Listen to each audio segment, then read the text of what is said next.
Moi, j'irais plutôt sur le terme anticiper. Une grossesse, c'est quelque chose qui doit être un beau projet et nous, professionnels, on doit faire en sorte que ça le soit. Et pour cela, il faut qu'on anticipe très très tôt. Moi, j'ai un adage et j'aimerais qu'on le diffuse, c'est « toute jeune femme non ménopausée est une femme enceinte potentielle ».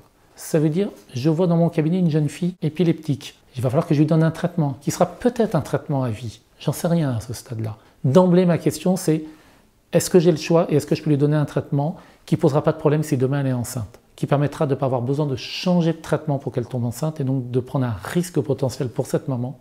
Ensuite, la réflexion va un petit peu plus loin. Si cette jeune fille va devenir une jeune femme, mon travail va être d'anticiper dans le sens de déceler.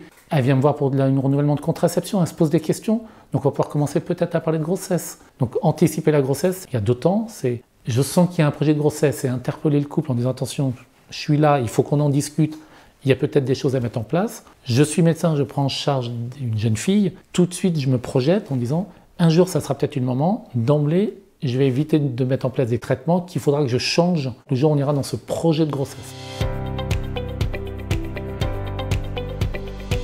Dans les informations qu'on va échanger avec nos patients, la première chose va être, si je prends en charge et je leur donne un traitement qui peut poser un problème pour une grossesse, leur dire immédiatement. Attention, vous avez un traitement, vous en avez besoin aujourd'hui, la question ne se pose pas. Le jour où il y aura un projet de grossesse, il faut vraiment qu'on en parle. Est-ce qu'on le garde? Est-ce qu'on met autre chose? Est-ce qu'on diminue les doses? Qu'on ait une réflexion en amont de cette grossesse. L'autre partie qui est importante, dans la sensibilisation, c'est pareil, je vous ai donné un médicament qui lui par contre interdit toute grossesse. Donc là, il va falloir qu'on mette en place une contraception efficace. Il n'est pas possible de tomber enceinte parce que ça aurait des conséquences potentiellement graves pour votre bébé ou pour vous. Donc je dois vous donner cette information, quelles sont les conséquences et quel choix on a. Est-ce qu'à un moment on va pouvoir aller sur une grossesse? Est-ce qu'on anticipe, on change de traitement?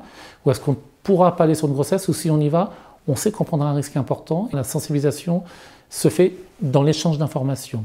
Pas dire oh là là vous êtes enceinte, c'est une cata. Non, c'est demain vous avez un projet de grossesse, super.